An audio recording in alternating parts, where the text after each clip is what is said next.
मुंबई में है, शरद पवार जी के घर पे AHCC, anti Hindu coordination committee, किस प्रकार से हिंदू धर्म को समाप्त किया जाए उसको लेकर 26 दल आज बैठने वाले हैं। सुबह से ये न्यूज टीवी पे चल रहा है, मगर कुछ चैनल ये भी दिखा रहे हैं कि इस मीटिंग में सीट शेयरिंग के बारे में चर्चा होगी। ये तमाम पॉलिटिकल पार्टी बैठ के चर्चा करेंगे कि किस प्रकार से कौन किस सीट से लड़ेगा, प्रचार क्या होगा, चुनाव के मुद्दे क्या होंगे। मगर सुबह से यह भी देख रहे हैं कि आपस में खींचातानी, कोऑर्डिनेशन हो उससे पहले नॉन कोऑर्डिनेशन, नॉन कोऑपरेशन शुरू हो गया है। हरियाणा में सीट कैसे बटेगी, जेडीयू में क्या होने वाला है। अधीर रंजन चौधरी जी ममता बनर्जी के खिलाफ प्रेस कॉन्फ्रेंस कर रहे हैं, डिसकोऑर्डिनेशन आरंभ हो गया है। तो दरअसल ये कोई सीट शेयरिंग, प्रचार प्रसार, मुद्दों और मैनिफेस्टो की बैठक नहीं है।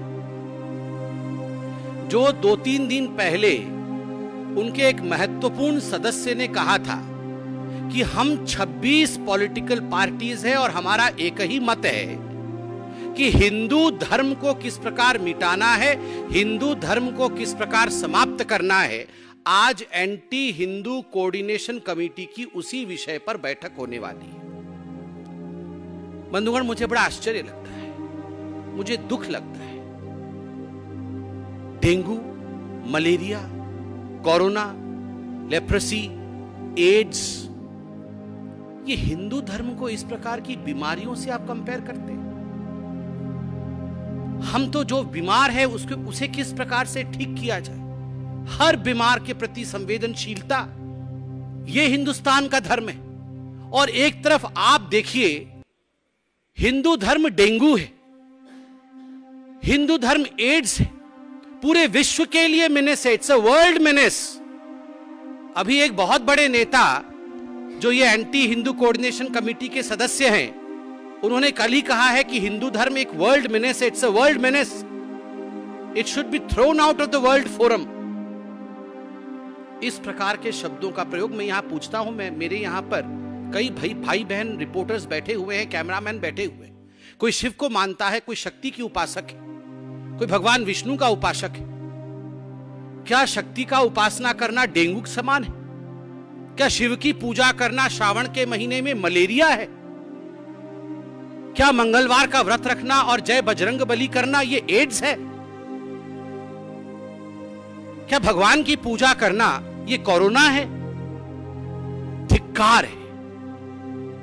ये लोग जो इस माटी के नहीं हो पाए, जिस मिट्टी में कंकड़ संकर जहां बसता है, जो लोग इस मिट्टी के नहीं हो पाए, जो लोग इस धरती के नहीं हो पाए, वो इस देश के गरीब के क्या हो पाएंगे? बंधुगण, ये मेरा नहीं कहना है। The way I am speaking today, the force that I am using today, and the wrath that probably you are seeing in me today, the anger that you are seeing in me today, ये केवल इसलिए है क्योंकि उनके एक सदस्य ने कहा है कि भले ही हमारी पॉलिटिकल पार्टीज के बीच में, ये 26 पॉलिटिकल पार्टीज के बीच में कितने भी डिफरेंसेस क्यों ना हो, मगर सनातन को मिटाना, हिंदू धर्म को मिटाना, ये हमारा परम लक्ष्य है, एक लक्ष्य है जिस पर हम सब एक मत हैं। आप बताइए, अगर किसी और धर्म के लिए, किसी और पंथ के लिए ऐसे शब्द का प्रयोग किया गया होता तो आज पूरे विश्व में हाहाकार मच गया होता। ये लोग यूनाइटेड नेशन पहुंच जाते कंप्लेंट लेकर कि देखिए हिंदुस्तान कितना इंटॉलरेंट है, हिंदुस्तान में किसी के लिए सम्मान नहीं, और आज हमें डेंगू मलेरिया बताया जा रहा है। बंधुगण, this is not a disaster in statement, this is a design.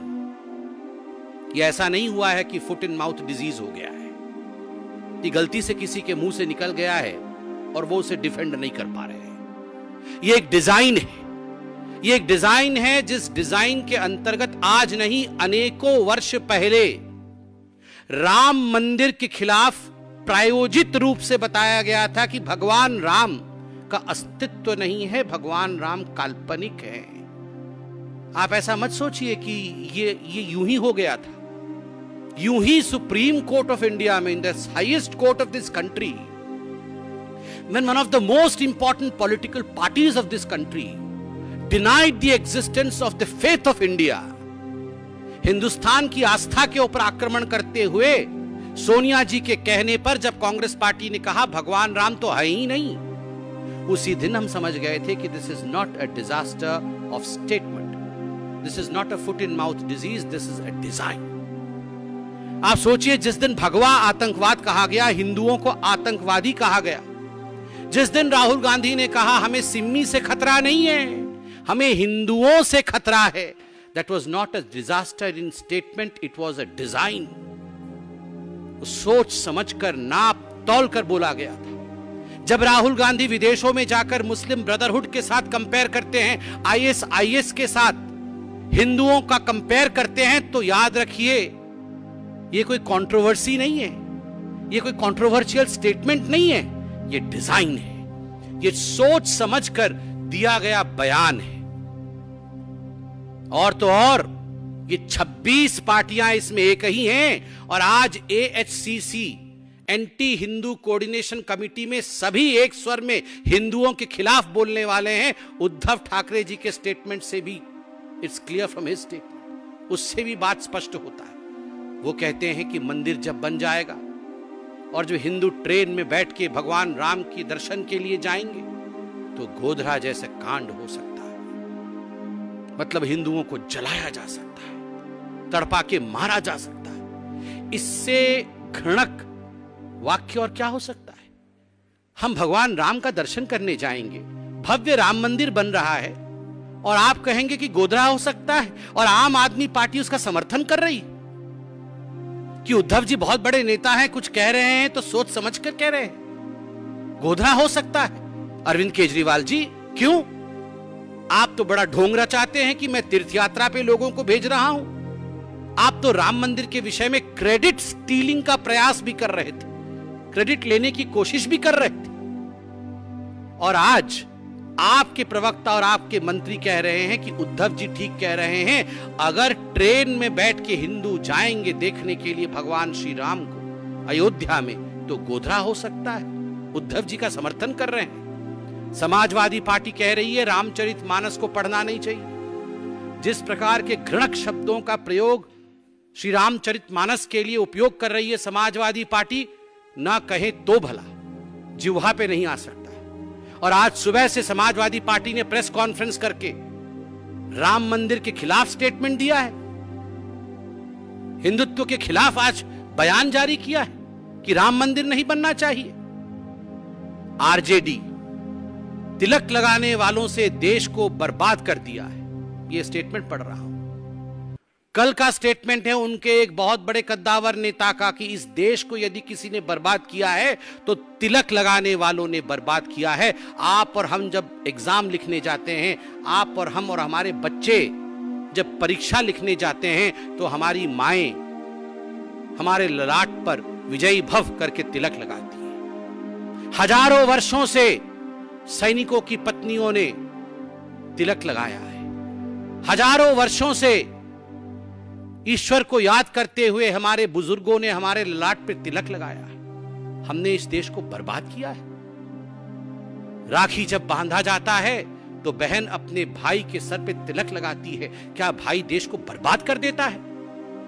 क्या भाई बहन को बर्बाद कर देता है? तिलक लगाने वालों ने देश को बर्बाद किया है। आम आदमी पार्टी, आप सोच के देखिए, ये वही पार्टी है। अरविंद केजरीवाल जी ने ट्वीट किया था, स्वस्तिक चिन्ह के पीछे एक व्यक्ति झाड़ू लेके पड़ा हुआ था, इस देश से स्वस्तिक चिन्ह को मिटाना है। यह अरविंद केजरीवाल जी का नारा था, देश से स्वस्तिक चिन्ह को मिटाना है। एक स्वस्तिक चिन्ह मिटाना चाहता है, एक राम मंदिर नहीं बनने देना चाहता है, एक चाहता है कि राम मंदिर बन जाए तो वहां गोधरा हो जाना है, एक चाहता है कि हिंदू धर्म का लोप हो जाना है। तो ये जो एंटी हिंदू कोऑर्डिनेशन कमेटी की आज बैठक हो रही है, वो किस लिए हो रही है? और आज मैं बहुत स्पष्ट शब्दों में कहना चाहता हूं, ये कब से हो रहा है? जब से एंटोनियो माइनो इस देश में आई हैं, एक साजिश के अंतर्गत इस देश में हिंदू विरोधी गतिविधि चल रहा है, by the design of Antonio Maino. एक बहुत प्रसिद्ध लेखिका होती थी पहले, उन्होंने लिखा था एक पुस्तिका, एक नॉवेल लिखा है, murder she wrote, murder she wrote, Agatha Christie, murder she wrote. और आज मैं यहां दावे के साथ कह सकता हूं, सोनिया गांधी जी ने भी, she has written a book, she has written a controversy, and this book, this controversy that she has written clandestinely, nefariously, is Murder of Hinduism, she wrote. Murder of Hinduism in the land of Sanatana. इस भूमि में हिंदुत्व को किस प्रकार समाप्त कर दिया जाए, तभी तो सोनिया जी के कहने पर राम के अस्तित्व पर सुप्रीम कोर्ट पे सवाल उठाया जाता है। तभी तो सोनिया जी के कहने पर विदेश की भूमि में उनके पुत्र राहुल गांधी जाकर कहते हैं कि आईएसआईएस और हिंदुत्व के बीच में किसी प्रकार का फर्क नहीं है। तभी तो उनके कहने पर राहुल गांधी कहते हैं कि सिम्मी से बड़ा खतरा हिंदुइज्म है। ये ऐसे ही हो रहा है क्या? She has written this controversy, murder of Hinduism by Antonio माइनो।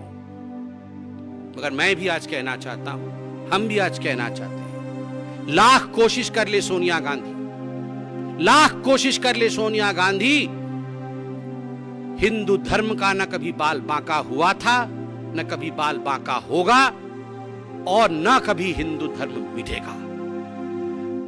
वो शाश्वत था, वो सनातन था, वो सत्य था, वो सत्य रहेगा, सत्य है, और भविष्य में भी अविरल गंगा की तरह बहने वाली धर्म का नाम, बहने वाले सत्य का नाम हिंदुत्व है, हिंदू है। उसे कोई नहीं मिटा सकता। सत्यम शिवम सुंदरम, वो सत्य है, वो सुंदर है, वो शिव है।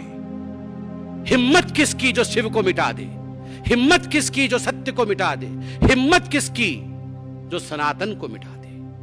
कण कण में यहां सनातनी है, कण कण में यहां शंकर है।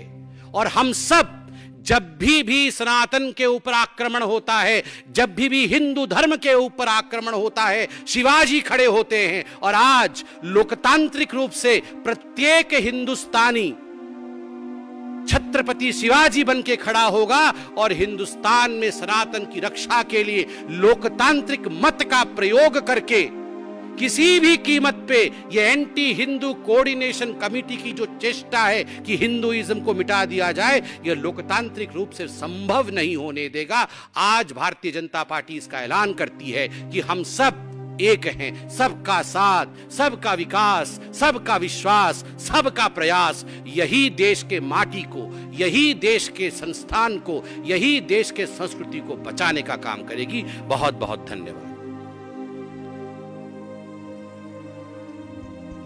प्रज्ञा CNA.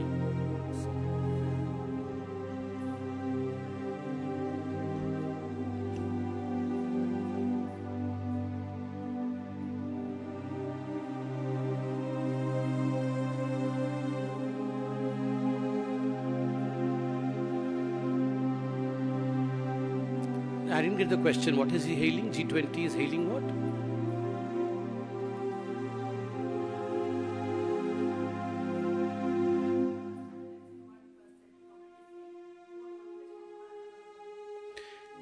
See, I understand, as far as G20 is concerned, I'm pained with the fact that the world is applauding the efforts made by the Indian Prime Minister, Honorable Shri Narendra Modi ji. It's a great victory not only for India, but I would say it's a victory for mankind.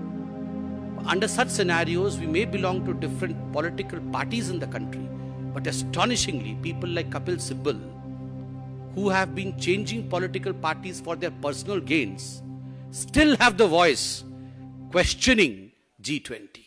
They should introspect that it is about the beauty of this country.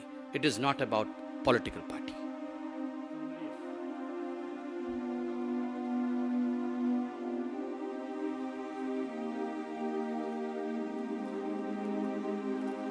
Kejriwal सरकार पहले आज coordination committee में क्या होने वाला है, हिंदुत्व को लेकर क्या उनका स्टैंड है, क्या वो हिंदू धर्म को डेंगू, मलेरिया, लेप्रोसी, एड्स मानती है और हिंदू धर्म को समाप्त करना चाहती है, पहले इस विषय पे केजरीवाल जी जवाब दे। आज तो मीटिंग में जा रहे हैं ना, उनके लोग जा रहे हैं। आज जो एंटी हिंदू कोऑर्डिनेशन कमेटी का मीटिंग होने वाला है उसमें उनके स्टैंड को क्लियर करे, बाकी सारे प्रश्नों का उत्तर उसके बाद में दिया जाएगा, पहले इसका स्टैंड क्लियर करे। ठाकुर रविंद्र सिंह जी ने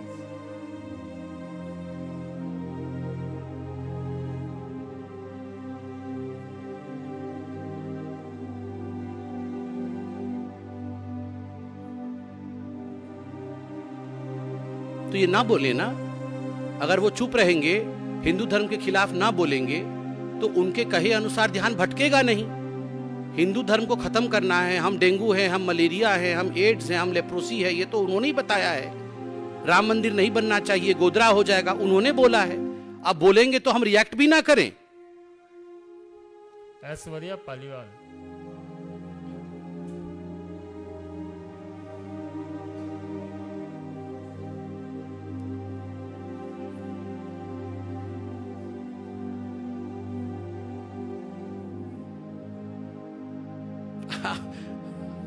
बहुत दिनों तक उनकी निद्रा टूटी नहीं थी, मुझे लगता है अब वो जगह हैं बहुत दिन बाद। उन्हें आप लोग बताइए कि बीच में क्या हुआ है। संतोष पाठक, अंकित एवीके।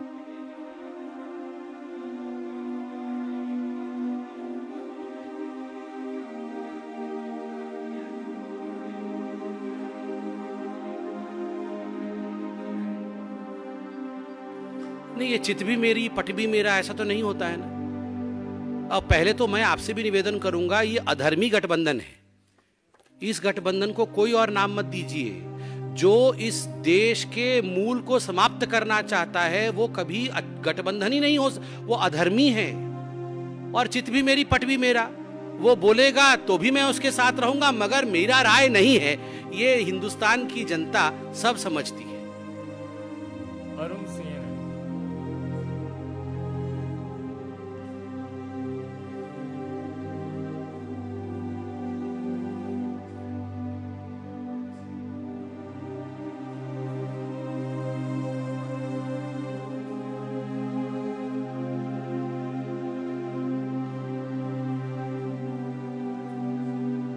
See, as far as the Ghamandiya alliance is concerned, all the components of this Ghamandiya alliance, you mean to say some of them are saying that DMK is a small partner? So who is the big partner? My question is, who is the big wheel around which everyone is revolving? They were themselves saying that we are all equal partners. Now suddenly when they have a question to answer, when they are in a catch-22 situation, they do not know what to say because they are part of the design. Just getting out saying that they are small partners is not going to help. And moreover, as far as previous statements of Mamata Banerjee, who in fact did not allow Ram Navami's processions in Calcutta, who does not allow Durga Puja in Calcutta, who does not allow Jai Shri Ram in West Bengal, the atrocities against the Hindus in West Bengal is quite well known. So in fact, as I said, this is a design. Piyush India TV.